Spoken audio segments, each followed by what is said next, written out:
저희의 마음을 예수님께로 또 다시 오시는 예수님께로 이끌어주신 귀한 찬양을 인해서 감사합니다. 여러분과 함께 구속의 시간표라고 하는 제목으로 살폈습니다. 제가 이 첫 번째 그림 설명은 하지 않았는데 이게 어떤 건지 아시죠? 모래시계입니다. 우리가 이렇게 동그랗게 걸려있는 저 시계, 이 벽걸이 시계를 보면 이 동그랗기 때문에 시간이 계속 한없이 그냥 시간은 흘러갈 것 같아요. 근데 이 모래시계를 보면 시간은 정해져 있다는 것을 알 수 있습니다.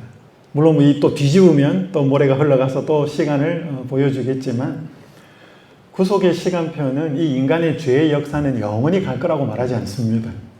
그것이 끝이 있을 거라고 이야기를 해요. 그 구속의 시간마다 보여준 그 표가 절기라 그랬습니다. 그래서 어떤 사람들은 이 절기를 그대로 지켜야 된다고 말하고 있는데 그 부분은 또 성경에 있는 깊은 연구를 통해서 올바로 이해할 필요가 있습니다. 6월절은 그리스도의 십자가 희생을 상징합니다. 무교절은 유교절과 6월절과 함께 연결되어 있는 그 절기로서 무교병을 먹었습니다. 죄의 누룩을 버리는 경험을 하게 되는 것이 6월절, 무교절을 같이 경험하는 것이고요.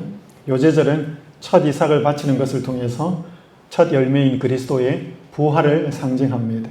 오순절은 누룩을 넣은 새 소재를 하나님께 바침으로 새 사람, 성령으로 인하여서 이른비 성령의 강림을 이야기하고 그로 인한 새 사람이 되는 성령의 역사를 이야기합니다. 그리고 나팔절은 나팔을 불어서 다가온 속죄일로 마음을 이끌게 하는 그리스도의 지성소 봉사의 사역으로 이끈 큰 나팔 소리인 재림운동의 역사였다는 사실을 말씀을 드렸고요. 어제 시간에는 속죄일, 마음을 깊이 살피는 시간을 통해서 그리스도가 믿고 회개하는 자의 죄를 기록책에서 도말하는 성소의 정결과 백성의 정결이 일어나는 것으로 말씀을 드렸습니다.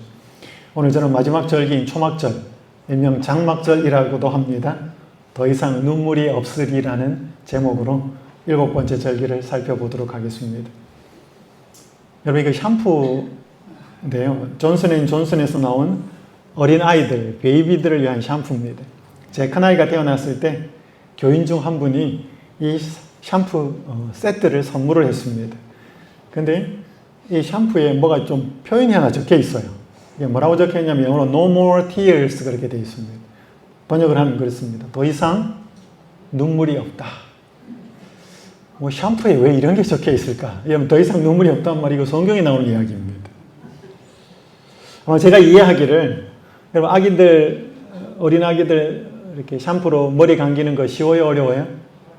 쉽지 않습니다. 아이는 목을 못 가누기 때문에 이렇게 꽉 잡아야 되고 또 해서 샴푸를 하고 하는데 어쩌다가 이렇게 비누나 샴푸가 눈에 들어가면 아이들은 죽으라고 울지요. 아마 제 느낌은 이 No more tears라고 적혀있던 이 느낌이 아마 이게 아이들의 눈에 들어가도 아이들은 눈물을 흘리지 않는다. 그만큼 순한 샴푸다. 라고 하는 것 같았습니다. 정확한 건 모르겠지만 제가 이해를 그렇게 했습니다. 이제 샴푸를 받아가지고 아이가 이제 저희 집 화장실에 목욕탕에 이걸 두었습니다. 그러니까 이걸 계속 들락날락 할 거 아닙니까? 근데 이 샴푸가 계속 놓여 있었거든요. 그래서 자꾸 제 눈에 뭐가 들어오는가 하면 더 이상 눈물이 없다. 화장실 갈 때마다 더 이상 눈물이 없다. 이게 계속 들어와요. 그러면서 오늘 하루는 샴푸를 보고 물끄러미 쳐다봤습니다. 더 이상 눈물이 없는 세상이 올 거야. 여러분, 많은 사람들이 이 땅에서 살면서 눈물날이 있습니다. 여러분도 있죠? 가진 게 없어서, 많이 배우지 못해서, 또 높은 자리에 있지 못해서 뭐 서러운 일이 생깁니다. 몸이 아파서 서럽고 눈물 날 일이 생깁니다. 근데 눈물 날 일이 없을 세상이 온다는 것이지요. 예수님이 그 눈에서 눈물을 씻어줄 것이기 때문에. 마지막 구속의 시간표의 7번째 절기는 초막절 혹은 장막절이라고 하는데 유대 성령 달력으로 7월달이었습니다. 티스리월 15일에서 20일이었습니다. 가장 긴 절기, 8일 동안 지키는 절기였습니다. 여러분 7월 10일 속죄일이 끝난 다음에 5일 지나고 돌아오는 절기였습니다. 7월 절기가 9월 중순에서 10월 중순이 티스리월이었기 때문에 7월 15일은 거의 보름이 지나가는 거죠. 그러니까 지금으로 하면 10월 초, 그래서 10월 중순까지 가는 그런 절기였습니다. 이때는 가을 추수가 마치고 곡식을 다 거두고 속죄일이 지나고 죄가 다 용서받고 풍성한 곡식들이 거두어지는 이스라엘 백성들의 가장 행복한 절기였습니다. 우리로 말하면 추석 때, 여러분 추석 때 한가위 때 하는 말이 있잖아요. 더도 말고 덜도 말고 한가위만 같아라. 날씨도 춥지도 않고 덥지도 않고 선선하고 곡식들이 많이 열매가 수확이 되어서 마음까지도 풍성해지는 그러한 때가 이 초막절 때였습니다. 대속죄일이 끝났고 오해가 풀렸고 죄가 고백되고 제거되었습니다. 이스라엘 백성들은 행복했습니다. 그래서 일주일 그리고 8일까지 성회로 모이면서 여호와께 절기를 지켜야 했습니다. 이건 두 가지 의미가 있습니다. 그 의미가 상징했던 것은 이스라엘 백성들의 광야 생활과 그때 하나님께서 그들을 어떻게 인도하셨는지를 기념하는 절기였습니다.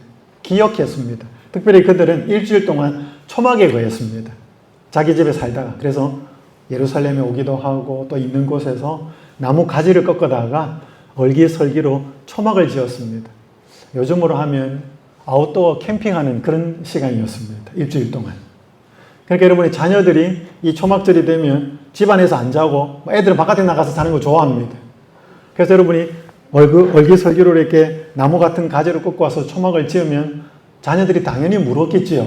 아버지, 어머니, 할아버지, 도대체 그 지금 우리 뭐 하는 거예요?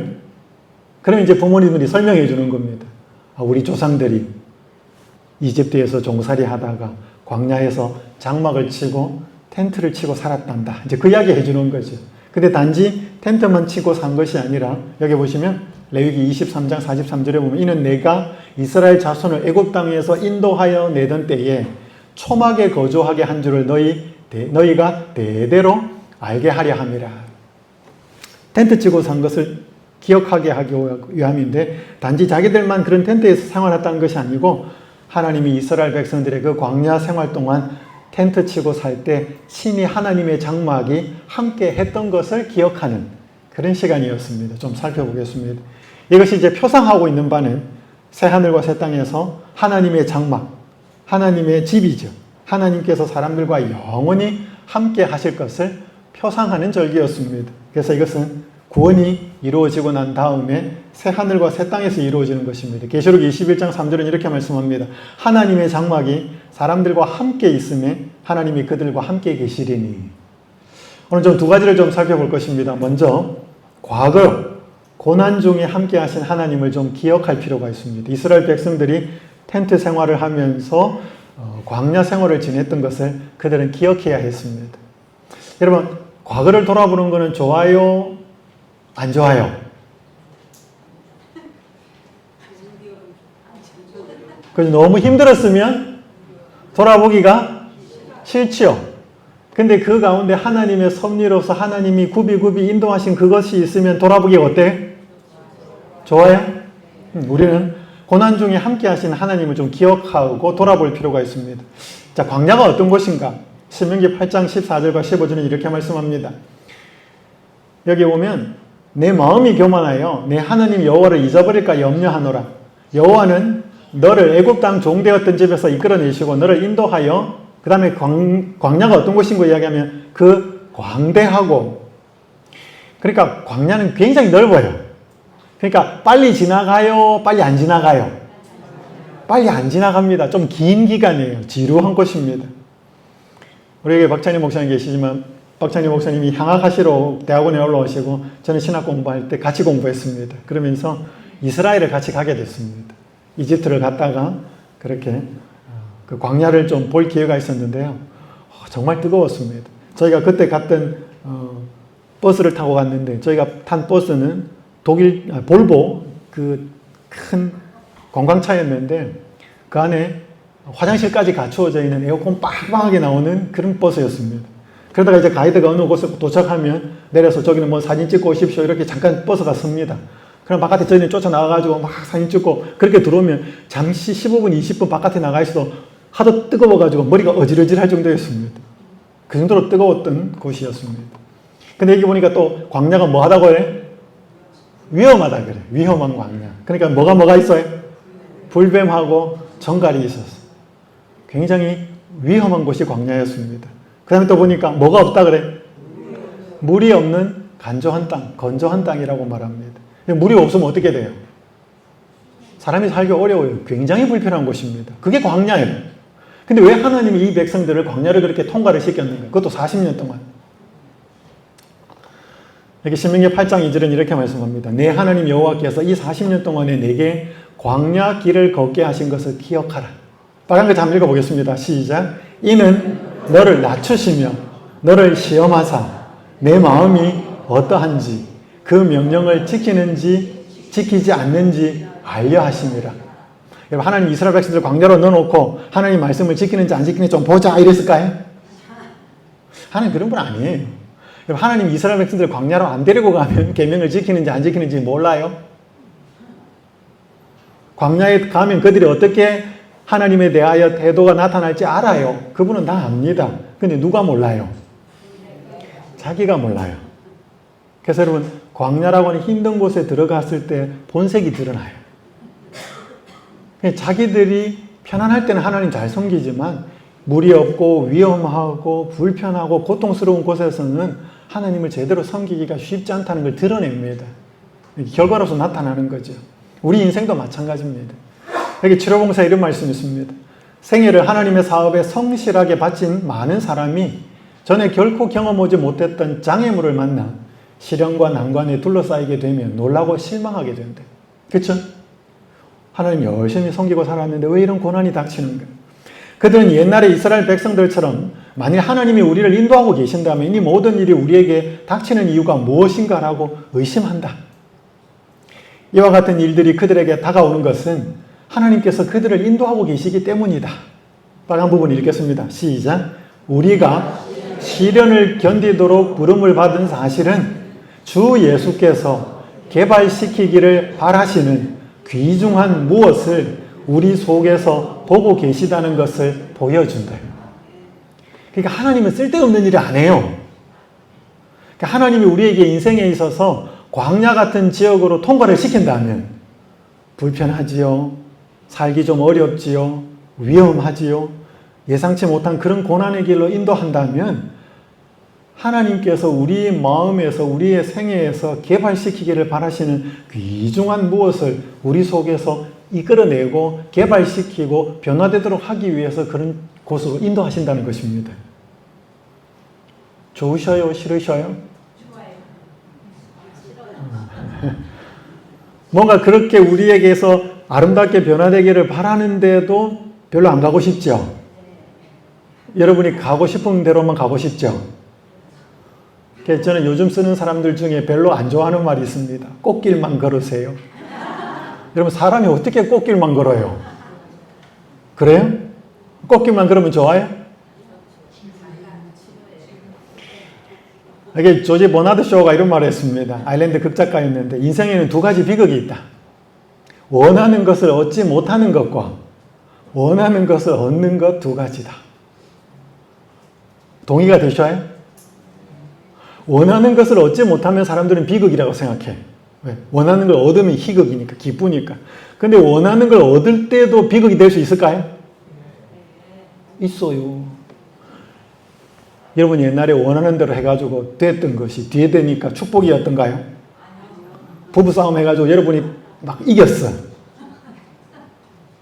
축복이 오던가요? 여러분 원하는 대로 되어서 행복했을 때도 있지만 원하는 게 이루어졌기 때문에 오히려 불행인 때도 있어요.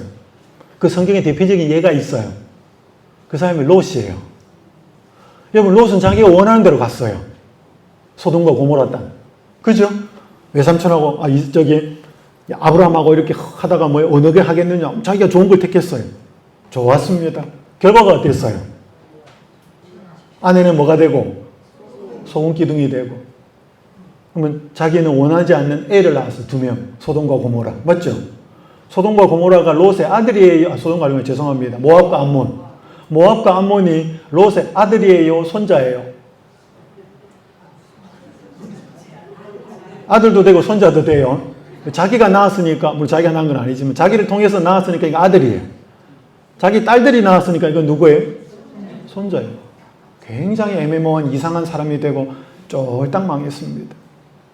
불에서 그슬린 나무가 되었습니다. 물론 구원은 받았지만. 여러분, 만약에 롯이 자기가 원하는 삶의 결과가 그렇게 초라한 결과가 될 거라고 알았더라면 소돔에 갔을까요? 안 갔을까요? 안 가죠. 길을 쓰고 안 가려고 그러지. 모르니까 가는 거죠. 여러분, 우리가 기도를 드리는 이유도 마찬가지예요. 그 결과가 어떻게 일어날지를 모르기 때문에 우린 그 기도를 드리는 거예요. 다 알고 미래까지를 다 보고 믿음으로 보고 있으면 우리 기도가 많이 바뀔 것입니다. 그래서 여러분, 원하는 것을 얻을 때에도 비극이 될 수 있어요. 그러면 우리가 원하지 않는 것을 얻을 때에도 그게 축복이 될 수도 있을까요? 축복이 될 수 있어요. 그게 대표적인 게 광야라는 거예요. 근데 보셔요. 우리가 그런 고난과 시련의 길을 갈 때 그것이 우리를 낙담시키는 게 아니에요. 보시면 잠언 24장 10절 함께 읽겠습니다. 시작. 내가 만일 환난 날에 낙담을 하면 내 힘이 미약함을 보임이니라. 여러분, 우리가 보통 시련이나 어려움이 우리에게 힘을 뺀다 그러는데, 낙심시킨다 그러는데 그게 아니에요. 시련이나 고난이나 어려움은 우리한테 힘이 있는지 없는지를 보여줘요. 특별히 영적인 힘. 근데 내가 고난이나 어려움을 탁 당해서 팍 주저앉아 버리고 낙심을 하면 뭐예요? 내가 영적으로 힘이 있다 없다? 없다. 내 상태를 보여주는 거예요, 고난은. 그래서 여기 교회 중에 이런 말씀이 있습니다. 어떤 사람이 그의 환경이 좋지 않기 때문에 의심과 불신을 말하는 사실보다 더 그의 형편, 즉 그가 예수께로부터 멀리 있으며 은밀한 기도를 등한히 하며 개인적인 경건을 게을리 한다는 것을 더 잘 증명해 줄 것은 없다. 그게 뭔 말인가 하면 고난과 시련이 닥쳐서 계속 뭐 하면 불평하고 원망하고 왜 이래, 세상이 왜 이래, 인생이 왜 이래, 하나님이 왜 이래 라고 어려운 가운데 자꾸 불평하는 것은 내가 영적으로 하나님하고 예수님하고 뭐 있다? 굉장히 멀리 떨어져 있다는 사실을 그걸 잘 보여주는 것 뿐이다 이 말이에요. 그러면 그때 우리는 어디로 가야 돼요? 힘들고 어려울 때 예수님이 내한테서 뭔가 이렇게 이루기 원하시고 꼭 얻기를 원하시는 이런 게 있기 때문에 이 길을 통과하실 거니까 예수님께 더 나가고 더 바라봐야 되지. 이렇게 생각을 먹어야 된다는 것이에요.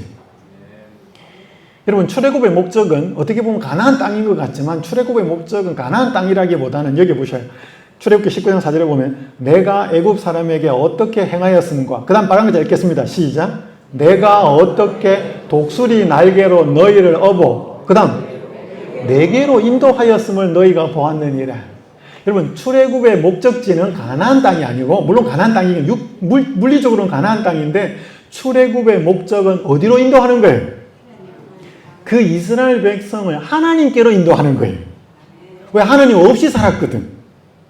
그들을 인도하여 내어서 하나님께로 자꾸 인도하도록 하는 것이 출애굽의 목적이에요. 그러니까 광야를 통과하니까 뭐예요? 광야는 하나님이 없으면 못 사는 것이거든요.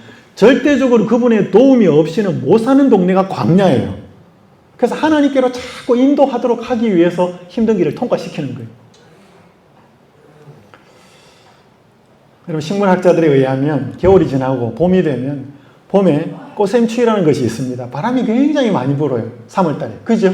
그거 왜 있을까요? 식물학자들이 연구를 해보니까요. 이 나무들이 많이 흔들려야 새 잎을 내는데 필요한 영양분이 위로 올라갑니다. 뿌리를 흔들어야 되는 거예요. 뿌리를 막 흔들어야지 뿌리가 튼튼해지고 뿌리를 내리고 영양분을 뽑아 올려가지고 바람이 많이 불어야지 이 위에 있는 잎사귀까지 영양분이 올라가는 거예요. 그래서 꽃이 피고 열매를 맺게 하기 위해서 뿌리가 더 튼튼해야 되는데 바람이 그걸 부는 것을 이렇게 바람 불어가지고 흔들리니까 자꾸 뿌리를 더 깊이 박아서 안 넘어지려고 하는, 그렇게 되어서 봄에 꽃이 피고 잎사귀가 맺힌다는 거예요. 그러니까 이 봄에 부는 바람은 반드시 뭐한 바람이에요? 이 나무들에게 꼭 필요한 바람이라는 거예요. 우리 인생에도 그래. 우리 인생에도 부는 바람이 있어요. 그죠? 근데 하나님은 쓸데없이 부는 그 바람을 우리에게 허락하지 않습니다. 이게 교회 중에 있는 말 보셔요. 시련이 없으면 우리는 하나님과 그분의 도우심에 대한 필요를 그처럼 많이 느끼지 않게 된다. 그리하여 우리는 교만하고 거만하게 된대. 뭐라고 그래? 뭐가 없으면? 시련이 없으면 우리는 하나님의 도움을 그렇게 많이 느끼지 않아요. 기도도 안 한다고. 맞아요? 여러분 평안할 때 기도 많이 하셨어요? 시련이 있을 때 기도 많이 하셨어요? 좋으면 기도 안 해요. 그러니까 이 고난을 바라보는 이 상황을 볼 때 하나님하고 나하고 더 가깝게 지금 이렇게 하도록 하나님께서 이거 허락하신다. 그렇게 생각하시면 돼요.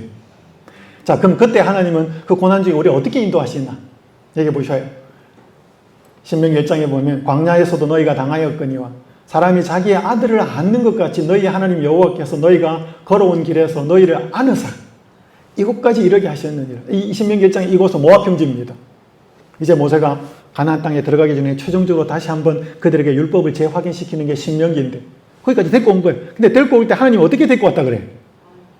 아버지가 뭐예요? 아들을 안는 것 같이. 여러분 부모가 자식을 안으면 누구 편하게 안아요? 물론 둘 다 편하게 안아야 됩니다. 부모도 편해, 맞는 사람도 편해야 되고 안긴 사람도 편해야 되는데 첫 번째는 더 안긴 사람이 편안하게 하지요. 그는 너희보다 먼저 그 길을 가시며 장막 칠 곳을 찾으시고 밤에는 불로 낮에는 구름으로 너희가 갈 길을 지시하신 자이십니다. 여러분 이스라엘 백성들보다 하나님이 먼저 앞서가셨대. 그래서 텐트 칠 자리를 알고 여기 텐트 쳐라 그랬대. 우리 캠핑 같은 거 하면 선발대 가잖아. 요즘은 다 뭐 콘도나 이런 데서 하지만 옛날에 가가지고 화장실 파고 뭐 하고 해가지고 미리 준비하는 선발대가 가잖아요. 하나님이 이스라엘 백성들을 인도하실 때 미리 가가지고 갈 길을 탁 하고 여기 텐트 치고 여기 그랬다는 거예요. 그걸 이스라엘 백성들이 광야에서 통과할 때 알았을까요? 몰랐을까요?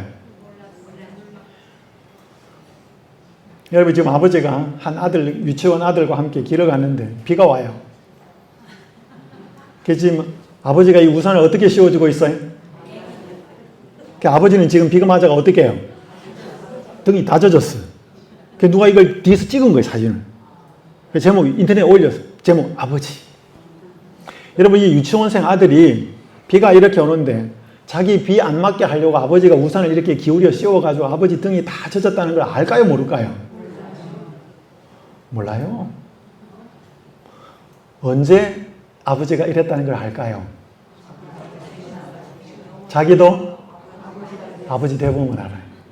그래서 아들하고 길 가다가 나는 비 맞아도 자식에게 비 안 맞게 하려고 이렇게 할 때 우리 아버지들이 했을 거야.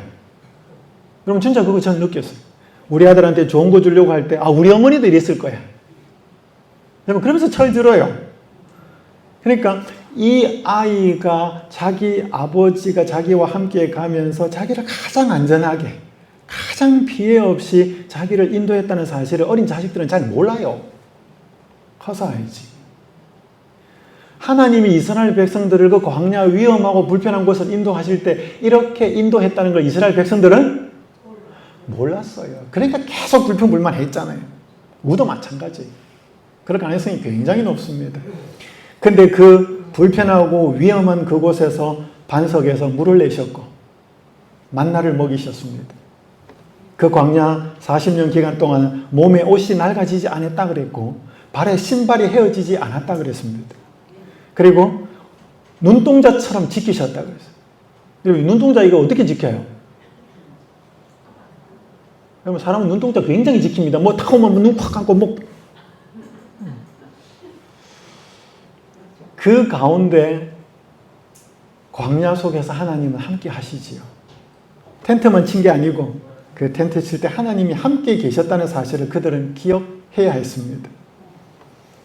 한 분이 암에 걸렸습니다. 너무 인생이 힘든 시간을 지납니다. 제가 암이라는 병과의 싸움을 하며 여기까지 오는 동안 절대 쉽지 않았습니다. 많이 낙심하고 절망한 적이 많은 것이 사실입니다. 처음 제 삶이 암이라는 큰 벽 앞에 마주쳤을 때 제게 든 생각은 도대체 였습니다. 그 누군가의 말처럼 가족 중 그 누구도 아닌 저라서 참 다행이고 그래서 더없이 감사하지만 마음 깊은 곳에서는 마치 거친 물살을 거슬러 회귀하는 연어처럼 저의 마음이 종종 왜라는 질문 앞에 멈추었을 때가 많습니다. 하지만 그럴 때마다 저를 일으키시고 마치 무빙 워크에 옮기시듯.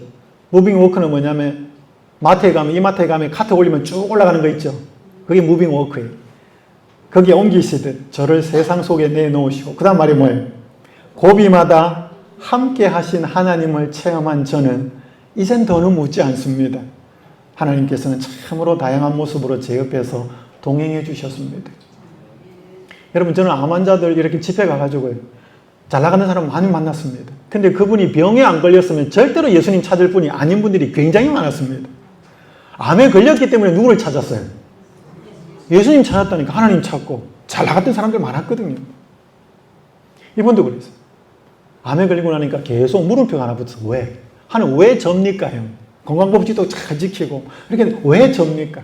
가족이 아니라서 참 좋기도 하다가 문득 왜 납니까? 이러면서 제가 우리 교우님들하고 방문을 가보면 같이 가보면요, 남들이 힘든 게 다 어려워 하면은 객관적으로 가서 위로를 잘합니다. 살다 보면 그럴 수 있어, 믿음으로 견뎌야 돼, 막 그러고 위로하고 와요.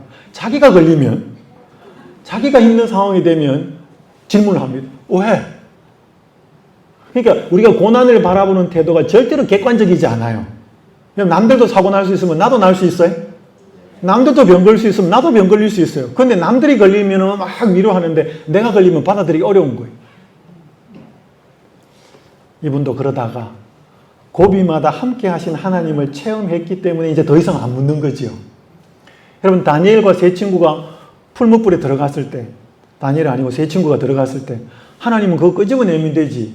한동안 거기에 하나님 그 같이 들어갑니다. 물론 나중에 나오지요. 그래서 불에 타지 않은 네 사람이 보여지는 것이 다니엘서에 나옵니다. 여러분, 하나님은 때때로 우리의 불 속에서 끄집어내기도 하지만 끄집어내지 않고 하나님이 같이 들어와 있다는 사실을 기억하실 필요가 있습니다. 내가 고난당하는 그 자리에 하나님은 어디 계시냐? 함께 있다는 것입니다. 그때 우리에게 깨달음이 오고 배우는 것이 있습니다. 그래서 이 제임스 화이트라는, 엘렌 화이트 남편이 아니고 이름이 제임스 화이트입니다. 내 마음에 온유함이 있다면 그것은 가슴이 찢어지는 경험에서 온 것이다. 내 영혼을 통해 가치 있는 것이 흐르고 있다면 그것은 사막에서 온 것이다. 내 지성에 신뢰할 만한 것이 있다면 그것은 의심의 모루에서 재련된 것이다.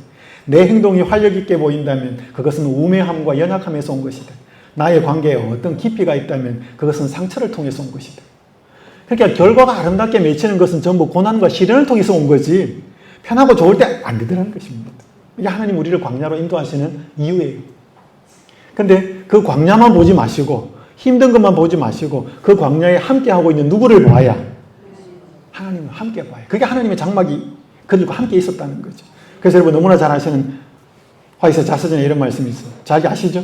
주님께서 행하신 역사를 바라볼 때 나는 경탄과 우리의 인도자이신 그리스도께 대한 확신으로 충만해진다. 읽겠습니다. 우리는 시작. 우리는 주님께서 우리를 인도해 오신 길과 우리의 과거 역사를 통하여 주신 그분의 가르치심을 잊어버리는 것 외에는 미래를 위하여 두려워할 것이 전혀 없다.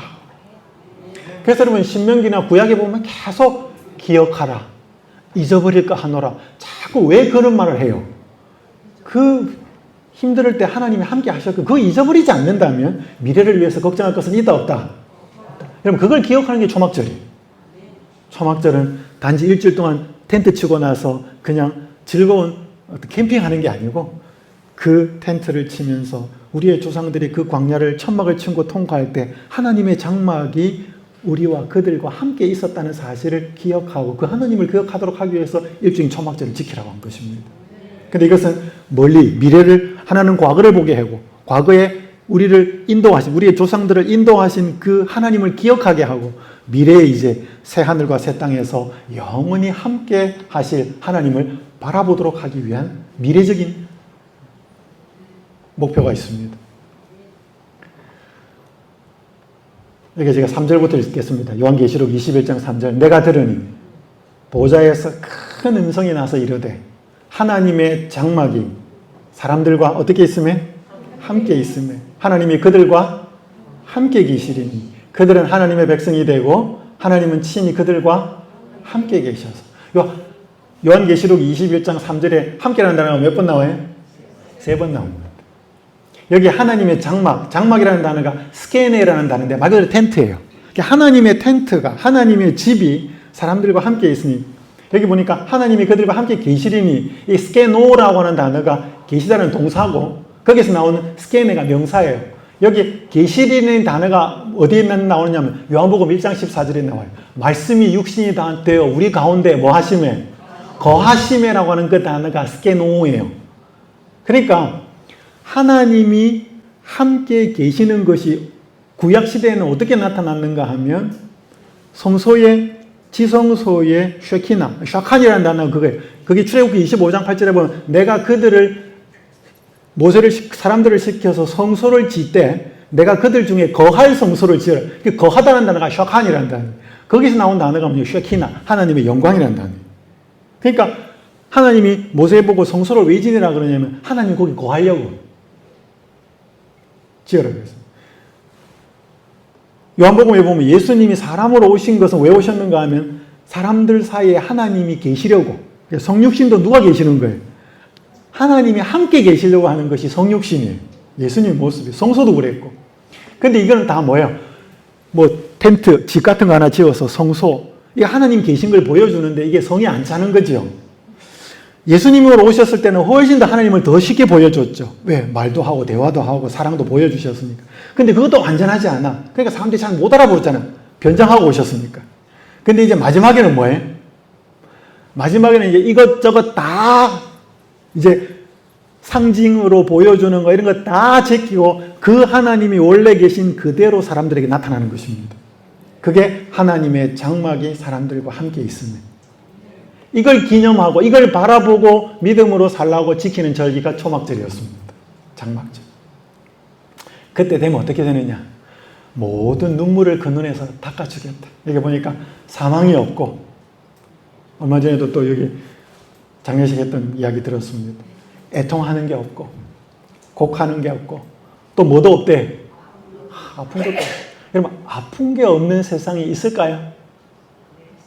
여러분 이제 연세 드시니까 좀 아프죠?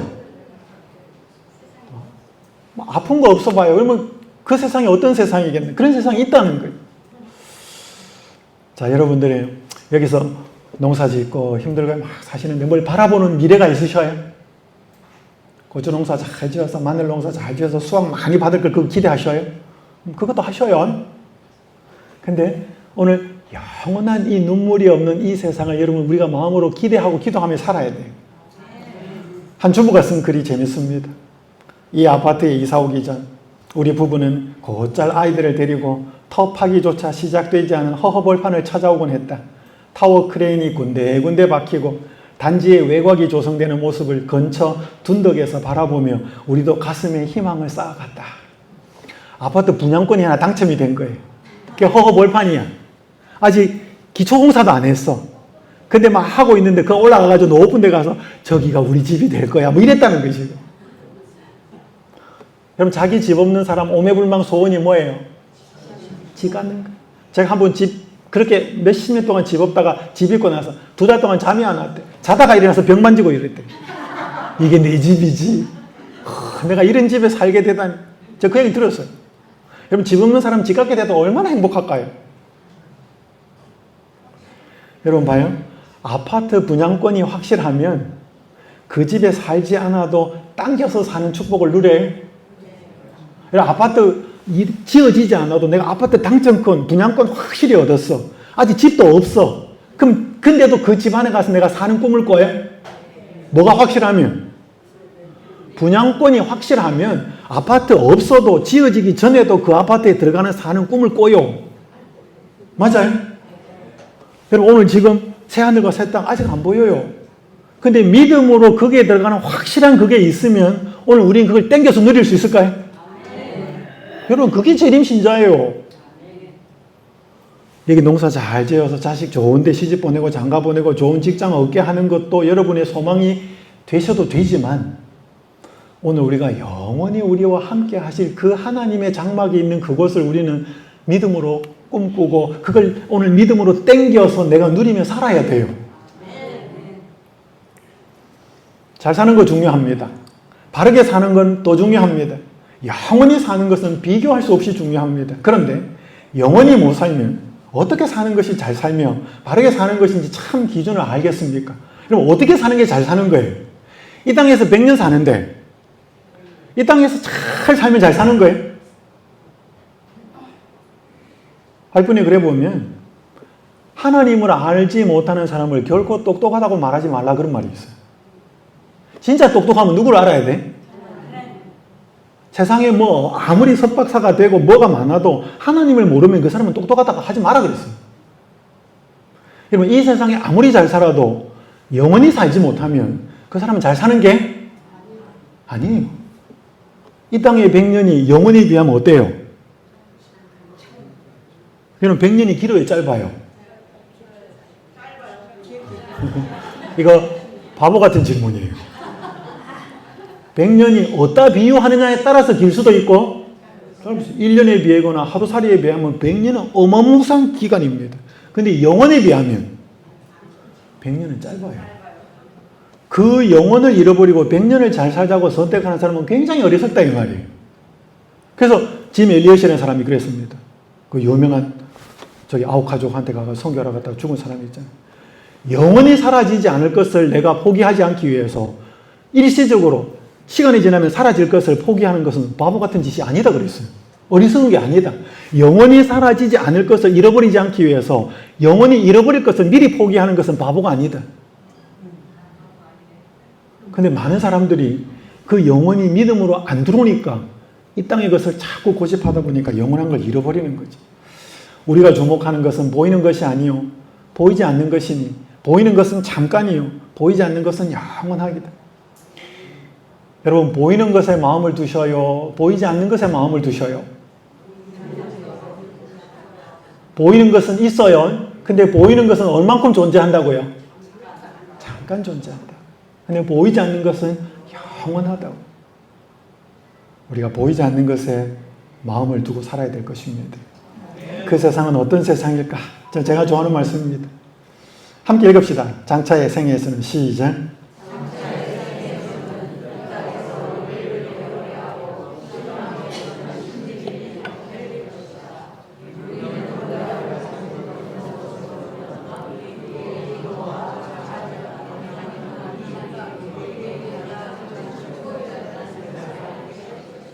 우리가 꼭 기억하셔야 굉장히 중요한 말입니다. 장차의 생에 새하늘과 새 땅에 하나님의 장막이 함께하는 곳에 가면 신비로웠던 것들, 이해 안 되었던 것들, 몰랐던 것들이 풀려지는데, 와, 그때 내가 이 50살 때 아니면 뭐 70살 때 뭐 어떻게 여러분의 인생에서 왜 그런 일이 나한테 있었는지, 기도도 안 되고 기도가 응답도 안 되고 희망하는 바가 절망으로 팍 꺾이고 그런 시련이 있을 거예요. 근데 그런 때가 왜 있었는지 풀리겠다는 것입니다. 여기 뭐라고 해놨어요? 응답을 받지 못했던 것으로 보였던 우리의 기도하고 좌절당했던 희망이 우리에게 가장 큰 뭐였다는 것을, 축복이었다는 것을 알게 될 거다. 언제? 그때 알게 되겠다는 거예요. 그러니까 여러분이 기도하셔요. 기도해가지고 원하는 바가 응답이 되면 그 하나님 축복으로 받으시고 감사하셔요. 근데 원하는 바가 안 이루어졌어요. 그럼 그때 어떻게 하실래요? 그때도 뭐라고 생각하셔야 됩니까? 이거 하나님이 가장 축복의 길로 인도하셨다고 믿으셔요. 그리고 확인은 새하늘과 새 땅에서 한다. 그러니까 기도는 응답이 돼도 축복이고 응답이 안 돼도 축복이에요. 맞아요? 응답이 되면 응답이 되어서 좋고 응답이 안 될 때도 그게 가장 큰 축복으로 하나님께서 응답하셨기 때문에 기도 응답이 안 된 거예요. 아, 이래서 안 됐구나. 그걸 확인하는 데가 새하늘과 새 땅이라고. 그럼 가야 돼요? 가야 되죠. 비슷한 이야기를 에밀리 디킨슨이라는 19세기 미국 유명한 여러 시인이 이렇게 말합니다. 시간이 끝나면 나 그 이유를 알게 되리. 그러므로 나 더 이상 그 이유를 궁금해하지 않네. 그리스도께서 고통 하나하나를 설명해 주시리. 하늘의 아름다운 교실에서. 이 같은 이야기예요. 그래서 신앙적으로 깊이 뭔가 이렇게 되면 이런 거 이렇게 막 시를 쓰고 그래요. 제가 이제 마무리하겠습니다. 미국 캘리포니아 한 가정에 있었던 선천성 생명을 둔 한 아버지 이야기. 이 아버지가 아들들한테 이렇게 알록달록한 풍선을 보여주고 이렇게 뭐 천도 보여주면서 아들한테 이걸 보라 그래도 아들은, 두 아들이 다 선천성 생명이에요. 그러니까 다 흑백으로 보이는 거죠. 근데 세상이 좋아져서 앵크로마라고 하는 회사에서 생명을 교정하는 안경이 나왔어요. 이 까만 안경을 끼고 이 아들이 봅니다. 너무 감격해서 이제 울지요. 이 동생입니다. 근데 이 내용에 보면 이 두 아들들한테 아빠가 묻습니다. 이 풍선하고 이거 안경 안 썼을 때하고 안경 썼을 때하고 이제 다르니까. 그때 이 제이스라고 하는 동생이 이렇게 말합니다. 뭐라고 말하냐면 정말 밝아요. 완전히 달라요. 여러분, 이 두 선천성 생명인 아들들이 보기 전에 이 풍선 색깔은 원래 컬러예요, 흑백이에요? 원래 이렇게 있어요, 그죠? 근데 눈에 문제가 있어서 못 보는 거죠. 근데 그걸 보게 한 게 특별한 안경이죠. 여러분, 이 세상이 다가 아니고 영원한 세상에 있는 걸 우리는 보고 살아야 돼요, 믿음으로. 이걸 다 제가 읽지는 못하고요. 초기 문제에 보면 엘렌 화이트이 저 세상을, 새하늘과 새 땅을 잠시 봅니다. 여기 보시면 빨간 부분만, 밑에 부분만 읽을게요. 아, 나에게 비둘기 날개가 있다면 그곳으로 날아가 안식하련만. 계시에서 깨어난 후 내게는 모든 것이 변한 것처럼 보였다. 보는 곳마다 어둠이 깔려 있었다. 오, 이 세상은 왜 이렇게 어둡게 보이는가? 나는 내가 이 땅에 있다는 것을 깨닫고 향수를 달래지 못해 몹시 울었다. 더 나은 세상을 보았기 때문에 나는 더 견디기 어려웠다. 그러니까 엘렌 화이트이 계시를 보고 나면요, 자꾸 계시가 끝나고 환상이 이렇게 계시를 보고 난 다음에 끝나고 나면 하는 말이 어둡다, 어둡다 그랬어요. 거기에 비해서 여기는 어떡하다는 거지? 어둡다는 거예요. 여러분, 위성 사진에 보면 북한하고 한국하고 이렇게 지도 비춰주면 어때요? 밤에. 북한은 굉장히 깜깜합니다. 근데 남한은 뭐예요? 굉장히 전구가 뭐 이렇게 전기가 많아서 밝아요. 근데 그 아무리 밝아도, 이 세상이 아무리 밝아도 어디에 비하면? 하늘에 비하면 이 세상은 어둡다는 거예요. 그러니까 그 너무 밝은 세상을 보고 나니까 이 세상에 마음이 안 가더라고요. 늘 울었다는 거예요. 계시를 보고 나면 한동안. 그래서 그녀가 이런 말을 해요.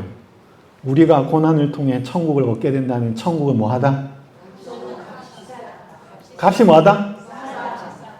여러분, 굉장히 좋은 물건을 값이 싸게 싸면 어때요? 너무 행복하잖아요. 그렇지 않아요?